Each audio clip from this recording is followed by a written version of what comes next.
music. Well, even with Peter and Gordon, I mean, you guys amassed quite a few hits, Yes, like we top did. 40 hits. Yes, we did. Yes, 9 of them, I think. I think so. Yeah, unbelievable. So how old were you when, like, well, the Peter and Gordon thing, for people that don't know, your sister Jane famously became Paul McCartney's, main, like, major love interest up until he met Linda, pretty much. Yes. Is that correct? Yes. And he lived in your house. Yes, he did. Yeah. I mean, they were going out together for several years, and that meant that Paul was hanging around the house a lot. And eventually our parents offered him the guest room at the top floor of our house, which was next to my bedroom. So he lived with us for about 2 years. So you became quite close at that time, no doubt. Yeah, we were friends. We were both working, but we became friends, certainly. And so, of course, famously, he wrote Without Love for your Peter and Gordon. Now, well, actually, he didn't write it for us. Well, not all of it. The song pre-existed us.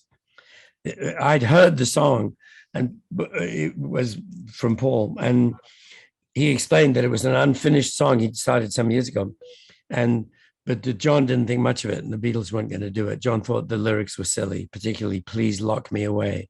He'd apparently say to Paul, "Okay, I will lock you away. The song's over."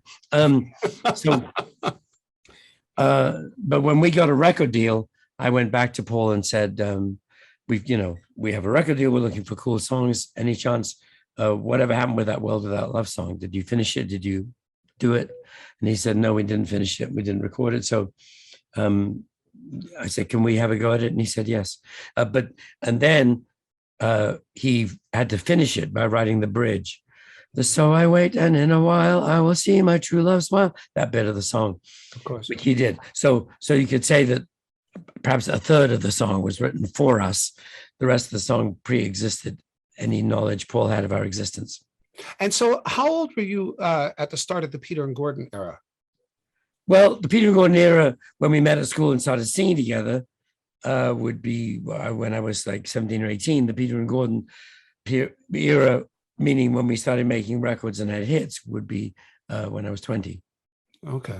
And that lasted for a few years. And like, what blows my mind, like I said before, it's like the more I look into things, the more I find out. So, of course, I knew you were part of Apple, but I didn't realize now you were with Peter and Gordon. And then what was the transition? What label were you signed to? We were on EMI, same as the Beatles. Okay.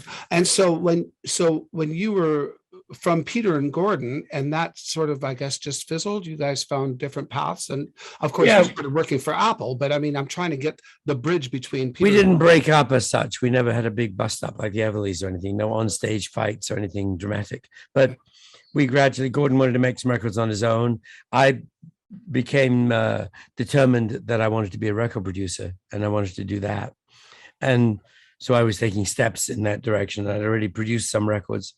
And when Paul told me about the Apple thing and asked if I wanted to produce for them initially, and then finally asked if I wanted to be head of A&R for the label, which of course I accepted. Right. And this would have been probably 68. I'm not very good at dates, but that would have been around then, yes. Yeah. Now, here's the interesting thing. I'm gonna show a picture in a while. But we won't do it yet.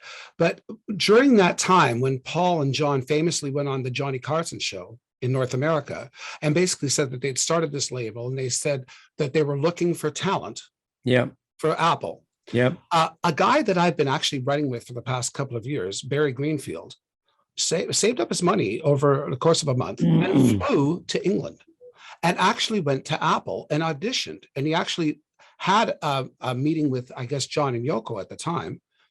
And sang songs for them. And he said that he was sent into another room and he wasn't sure who he would have been sent into the room with. Now, I'm sure if it was you, he would have known that because he's a big fan of yours. So who do you think would have been Derek Taylor? Who would he have been sent into a room to play his songs for? I don't know. It might have been Derek, I suppose. Yeah, logically it would have been me, but I don't know.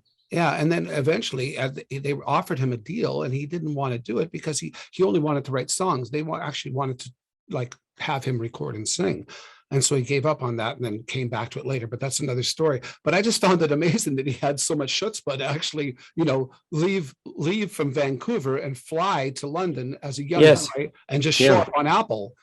But you people must have been inundated with people like that. We were, yes. It was crazy. I had 4 or 5 people working for me, listening to all the tapes we were sent, because we did make that promise that, unlike regular record companies who don't take unsolicited material at all, that we would accept and somebody would listen to whatever we were sent. And we did. And it was all awful, unfortunately. I bet. It would have been absolute chaos. Yeah. And people showing up at the door. Yes. A lot of people just turning up. Yeah. Anything of note that you remember that was particularly ridiculous? No, it was just nothing interesting, really. But I mean, some of it would be a little bit depressing. You know, somebody 100 pages of lyrics that don't even scan that this person is convinced that John Lennon's going to write music for, and things like that. You know, just things where you go, oh no, they don't get it. You know, how do I tell this person that they're barking up the wrong tree? You know, it was tricky. So, you know, we expected to find some good stuff. Hey, thanks for joining us. Check out our other vignettes and full episodes from a wide variety of guests for more great content. Please like, share, and subscribe, and become a member at SocialNRGpresents.com to access premium content and earn valuable energy points just for watching.